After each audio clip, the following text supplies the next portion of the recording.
Hey everyone, welcome to another sneaker review with me. I'm Albie, and today I'm reviewing a sneaker that I've been hunting down for months because it's been sold out everywhere. I wanted these mainly because they're the modern and latest version of one of my favorite sneakers of all time. Even though it was impossible to cop on its initial release, that might have actually been a blessing in disguise, because this one that I copped is actually the second tier and the more improved version of the base sneaker that I was trying to get. Kind of think of it as the Pro or S version of the regular iPhone. I really couldn't believe it. I was able to catch the pre-order before the release day. And the craziest part is, even though I went through all of this effort to get this sneaker, it's actually a general release. So before we get started, leave a like on this video. That's what the like button's for. And I hope you consider subscribing to the channel. It really does help a lot. Please and thank you. So without further ado, let's jump right into my review, my first impressions, and my honest opinions on the Nike Vomero 18 Plus in the white and hyper crimson colorway.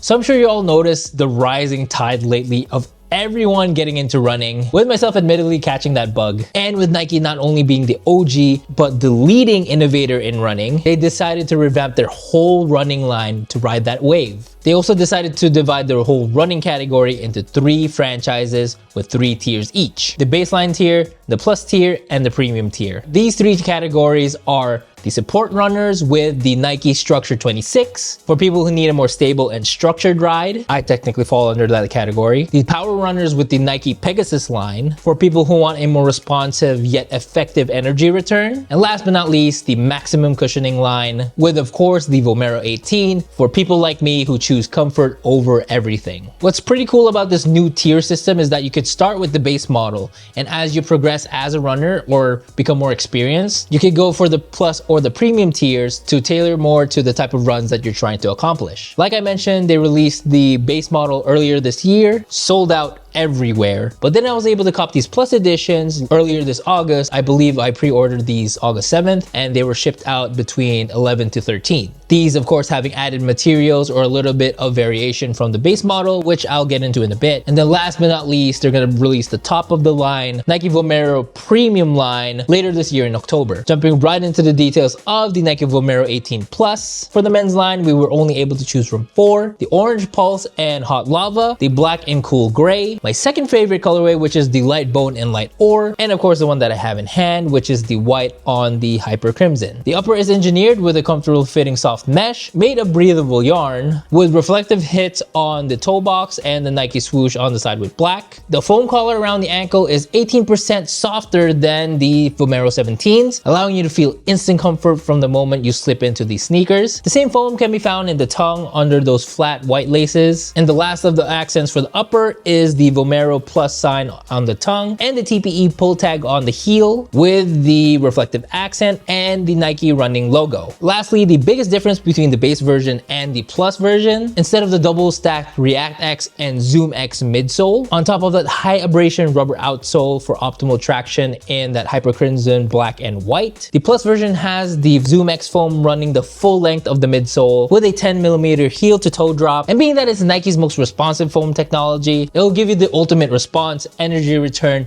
and comfort for your everyday runs. From everything that I've seen online, I haven't tried them on yet for good reason. These sneakers do fit true to size, but I will always recommend that you try on a pair at your local Nike store just to make sure that you're getting the right size for you. And now for my thoughts and honest opinions on the sneaker, and I'll be honest, I'm coming into this review very biased. If you've been following this channel, my all-time favorite sneaker so far for comfort is the Nike Vomero 5s. So not only do I expect these to be hella comfy, I pretty much expect them to be even more comfortable than its predecessors. Copping the sneaker, I actually did run into a few problems. Number one, and I've been mentioning it through this whole review, I wasn't able to cop the base model. I really wanted to do a comparison review before these came out to see if there was a big difference between spending an extra 1,000 pesos or 20 US dollars compared to the lower tier model. Maybe I could get one in the future when I have the budget. I know I haven't been posting a lot here on YouTube, but I've kind of been going ham on running sneakers lately. But maybe in the future sure I can not only cop the colorway that I'm going for the base model, which was the coconut milk colorway, maybe I can even get the wide version of the Vomero 18 base model that they recently released. Unfortunately, they also only had limited colorways for that one, because I found out in my recent Japan trip that I've been actually wearing a size too small for most of my adulthood, but that's a story for another video, I guess. Speaking of colorways, the second problem that I came across for these sneakers, and I was really having a problem between these and the bone and iron ore colorway, because I like that one because I feel like it would be easier to style.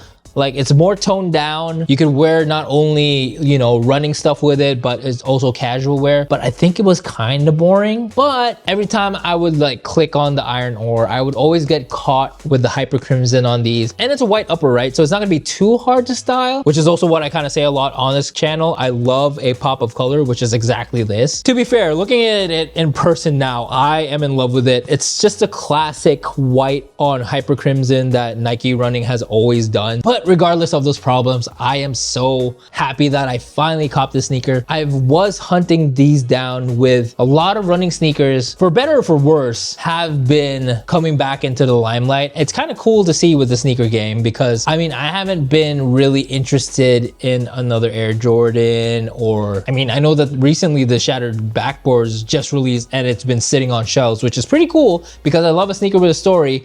But if I'm to prioritize what sneaker I need in my collection, this is definitely one of them. And once again, it's perfect too, because if you guys don't know about my sneaker reviews, I kind of do this initial review, and then I love to beat the crap out of these, wear them for a month, 2 months straight, and then come back to you guys on my personal overall score, whether or not it's worth it, or on different categories, like the quality of the material. Is it versatile? Can I style these up? Can I style these down? That type of stuff. And of course, if the comfort is worth it. The Vomero 5 so far, again, still the king of comfort for me, with an 8.2, I believe, out of 10. It got a 10 out of 10 in comfort, but then everything else kind of dragged the score down. So with these being number 1, a general release sneaker, number 2, fairly new, number 3, a more modern version of the Vomero 2s, I am not going to be surprised if these hit a 9+ out of the 10 score, right? I won't be able to know until I finally wear these, and it's perfect because I do have a Singapore trip coming up. So with any of my travels like I did in Japan, I always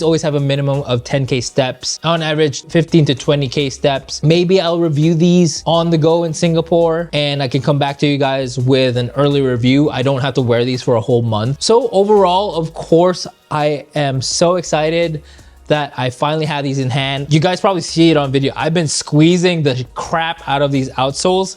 They're already wrinkling from me squeezing them, and I'm so excited to feel them on foot. I'll make a short of me putting them on for the first time like I did with the Kayano 14s. Super excited not only to run in these, but also to, you know, to give these a test in any given situation I come across. I know I haven't tried them on yet, but I do still highly recommend them. They're so dope, not only visually, but just feeling them in hand, the quality of it, especially the plus version. I haven't had the chance to hold a baseline version, but you could definitely tell why it's a plus. Another thing I'm going to be interested in, especially if I do get the opportunity to buy the baseline model, is why they decided to just keep the Zoom X instead of the React. Maybe performance wise, Zoom X is just a better foam versus the React foam. I just got into running, so if you guys know, leave a comment down below. For now, with everything that I've seen, I'm just super excited. We're leaving for Singapore in the next few days. I legit want the start of the performance review of the sneaker, me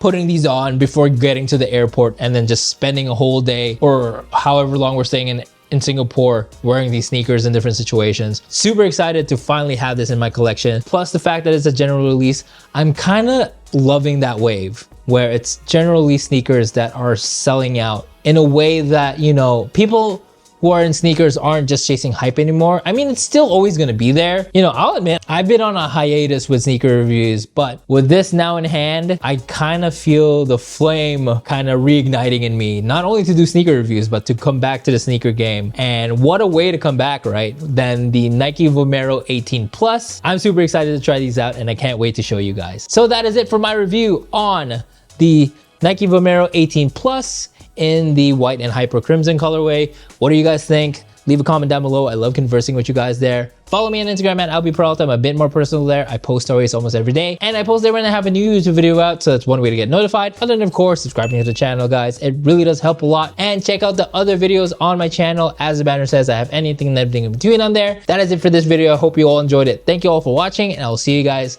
when I see you. Bye, everyone.